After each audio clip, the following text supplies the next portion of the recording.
হবিগঞ্জ শহরে বাণিজ্যিক এলাকায় ঐতিহ্যবাহী আদিগোপাল মিষ্টি ভাণ্ডারে অস্ত্র টিকিয়ে দুর্ধর্ষ ডাকাতির ঘটনা ঘটেছে।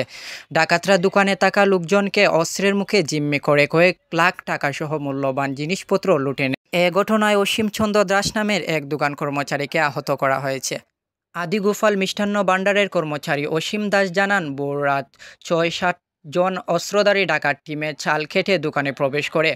একসময় দোকানের ভিতরে ঘুমিয়ে থাকা কর্মচারীদের অস্ত্র টিকিয়ে ক্যাশ বক্স ভেঙে নগদ টাকা মূল্যবান জিনিসপত্র লুট করে নিয়ে যায়।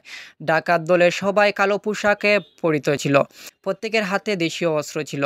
দোকানের মালিক রূপক দাস জানান, ক্যাশ দুর্গাপূজা উপলক্ষে কর্মচারীদের বেতন বোনাস নগদ কয়েক লাখ টাকা ছিল।